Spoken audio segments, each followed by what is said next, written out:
First half కొంచెం ఏదో తేడా అనిపించింది, కానీ అది అంత స్లోగా ఉండడానికి కారణం పార్ట్ 3 ఉంది కదా, దానికోసం ఏదో దాచుకున్నట్టున్నారు. సిద్ధార్థ్ బాగా అనిపించేసింది, హీరో సిద్ధార్థ్ క్యారెక్టర్ బాగా. ఇంటర్వ్యూల తర్వాత చాలా బాగా అనిపించింది. ఇంటర్వ్యూ బిఫోర్ సోషల్ మీడియాలో ఏం జరుగుతుంది, సోషల్ మీడియా ద్వారా మనం ఎంత సంచలనాలు సృష్టించగలమని చెప్పి ఒక పాయింట్ తీసుకున్నారు, చాలా బాగా అనిపించింది. అదే మనకు 28 years బ్యాక్ వచ్చిన సినిమా అయితే చాలా బాగా అనిపించింది. మళ్ళీ ఇంత గ్యాప్ తీసుకొని రావడమే కొద్దిగా అక్కడక్కడ స్లో అనిపించింది. ఏమో జనాలు కూడా కొద్దిగా బాధలో ఉన్నారు. సినిమా పరంగా చూస్తుంటే ఏఆర్ రెహమాన్ గారు ఉంటే బాగుంటుంది అనిపించింది. ఎందుకంటే సాంగ్స్ పరంగా ఎక్కడ అనిరుద్ధ్ న్యాయం చేయాలి. అనిరుద్ధ్ వేరే సినిమాలకు కమల్ హాసన్ గారి సినిమాలు చూశారు కదా, మస్తు ఇచ్చాడు. ఇందులో ఏఆర్ రెహమాన్ గారు ఉంటేనే బాగుండేది అనిపించింది. మ్యూజిక్ పరంగా ఓకే, సినిమా పరంగా ఓకే. అంతేగాని ఏఆర్ రెహమాన్ గారు ఫస్ట్ పార్ట్ కదా, సో ఆ పాటలు గుర్తొచ్చి ఏఆర్ రెహమాన్ గారు మిస్ అయ్యారనే ఫీలింగ్ అయితే పక్కా కలిగిందయ్యా. నెక్స్ట్ కమల్ హాసన్ గారి యాక్టింగ్ పరంగా అయితే కిర్రాకున్నది. మళ్ళీ ఒక పోలీస్ క్యారెక్టర్ ఉంది కదా, అది చాలా బాగున్నది. ఆయనకి ఇంకా ఎక్కువ స్కోప్ ఇచ్చి ఉంటే బాగుండేది అనిపించింది. అలాగే సిద్ధార్థ్ గారి తండ్రిని కానీ అలాగ ఒక 2-3 స్టూడెంట్స్ లాగా ఉంటే ఒక 4-5 క్యారెక్టర్లు వాళ్ళ చిన్న పాత్రలనే మంచుకునే వాళ్ళ ఇళ్లలో చేసే అన్యాయాలను కూడా పట్టించేసి పోలీసులకు పట్టించేస్తారు. వాళ్ళ తల్లినైనా, అక్కనైనా, చెల్లినైనా, భావనైనా, కుటుంబాన్ని అయినా తప్పులు చేస్తున్నారు కదని చెప్పి. ఎందుకంటే భారతీయుడు ఇన్స్పిరేషన్ కాబట్టి. సో ఒక విధంగా చూసుకుంటే సినిమా చూడొచ్చు భయ్యా, ఎందుకంటే అన్యాయాలు బాగా జరుగుతుంది. సినిమా మీద నెగిటివ్ టాక్ ఉన్నది ఏంటంటే నెక్స్ట్ సినిమా శంకర్ది గేమ్ చేంజర్ ఉంది. ఆ సినిమా మీద పడే ప్రభావం ఏమైనా ఉందా? ఆ సినిమా మీద అంటే అది రాజమౌళి తర్వాత వచ్చే సినిమా కాబట్టి హీరోకి అదొక నెగిటివ్ టాక్ అయిపోయింది కదా. లేదు, ప్రతి హీరో హ్యాట్రిక్ కొడతాడు భయ్య. సో దాని మీద ఎక్స్పెక్టేషన్ పెట్టుకోకండి. సినిమా మీద అభిమానంతో వెళ్ళండి, రామ్ చరణ్ మీద అభిమానంతో వెళ్ళండి, అది చూడండి. కానీ ఇప్పుడు ఈ సినిమా పరంగా చూసుకుంటే ఒకసారి చూడొచ్చు. మ్యూజిక్ పరంగా బాగుంది, విజువల్స్ బాగున్నాయి, కానీ ఎక్కడో కొంచెం తేడా అయితే కొట్టింది. ఆ తేడా అనేది పార్ట్ 3 కోసం దాచిపెట్టారేమో అనే ఫీలింగ్.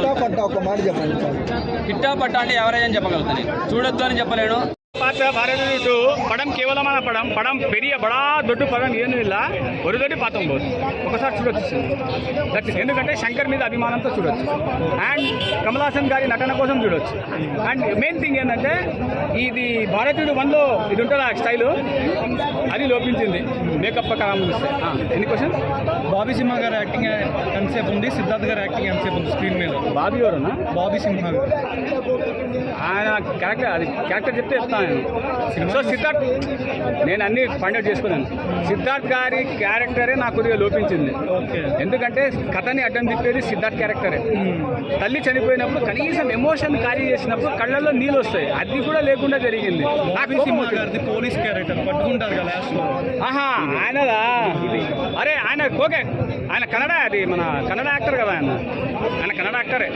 ఆయన నైస్, పర్వాలేదు. ఆయన ఒకటే అంబిషన్ ఉంటుంది ఆయనది, ఎటు తిరిగి నేను భారతీయుడిని పట్టుకోవాలని చెప్పేసి పట్టుకుంటాడు. కానీ అదే భారతీయుడిని ఆయన ద్వారానే ఎస్కేప్ అయ్యాడా, లేకపోతే ఆయన ద్వారానే జైలుకి వెళ్ళాడా అనేటువంటిది మీరు సినిమా చూసి కన్క్లూజన్ ఇవ్వాలి.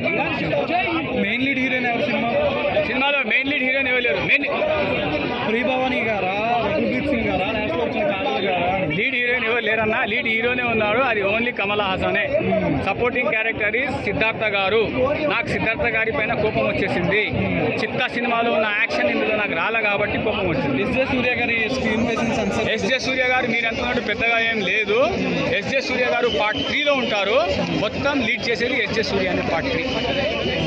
ముఖేష్ అంబానీ గురించి అందరి గురించి భయ్యా ఇగో తింటానికి తినలేక చాలా కానీ సినిమాలో కాదు, సినిమాలో కమల్ హాసన్ కన్నా సిద్ధార్థ్ వాడు బాత్రూమ్ పోవడానికి కూడా బంగారమే, వాడు బాత్రూమ్ పోవడానికి కూడా బంగారమే. కానీ ఈరోజు వాళ్ళ కొడుకు పెళ్ళి ఏమంటావు నువ్వు? కమల్ చెప్పుకోవాలని తినడానికి బంగారమే, పనుకోవడానికి బంగారం, మొత్తం బంగారమే. అది కూడా పార్ట్ 3 ఎందుకు పెట్టాడు? అదో పార్ట్ 3 ఉంది కదా, అందులో ఎందుకు పెట్టాడు? ఉన్నది.